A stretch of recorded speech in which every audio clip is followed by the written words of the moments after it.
Today we will show you how to download an app on an iPhone. First, we need to find the App Store on our home screen. It looks like three little sticks put together to make an A. Once you've found it, you can click it to open up the next page. Along the bottom of the App Store, you'll see 5 different categories: Today, Games, Apps, Arcade, and Search. You can browse through the first 4 options if you're not sure what you'd like to download. You'll get lots of different suggestions from the App Store. When browsing, be mindful of price, which will be clearly indicated. If no price is listed, then the app is free to download. For example, this Carrot Weather app is $6.99, whereas the PDF Expert just says Get. So the Carrot app cost $6.99, and the other ones that just say Get are free. So today, let's search for an app. We've browsed through, and we're not finding anything that we'd like, so we're going to search for a certain app.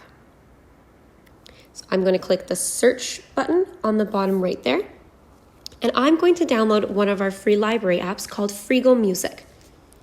So I'm going to click the search bar that's at the top of the screen here. There's a little magnifier that says Games, Apps, Stories, and More. I'm going to click that so it brings up my keyboard.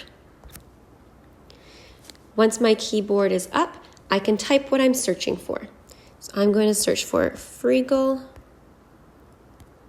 Music, and that's coming up as a suggestion there.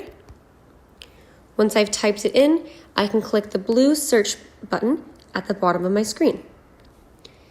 You might need to give it a few moments to load.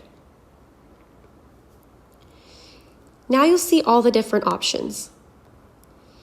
Be mindful because some of these options might not be what you're looking for. So I know that Freegal Music has a F that's in a blue button, so that's what I'd like to download.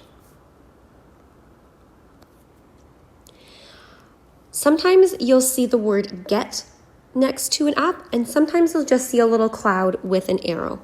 Either way, these apps do not cost anything because it does not indicate the price. Now that I know I'd like Freegal, I'm going to click that blue cloud with the arrow, or if I wanted a different one, I would click Get in that case. So I'm going to click that. You may need to confirm the installation of the app by entering in your password. In this case, I did not. You might have seen that small circle on the right of the app. That tells you that the app is downloading. This might take a few minutes depending on how fast your Wi-Fi is or how complex the app is. Now it says open. That means that my app is ready to be opened on my home screen and I can look at it. So I can press the open button here, or I can go back to my home screen. So I'll press my home button and I can find it. So I see it, it's on my bottom right-hand corner here. You may need to scroll through different pages on your home screen to find your new app. I can open my app and get started. So now you have successfully downloaded an app from the App Store. We hope that this video was helpful. Stay tuned for more tech support videos.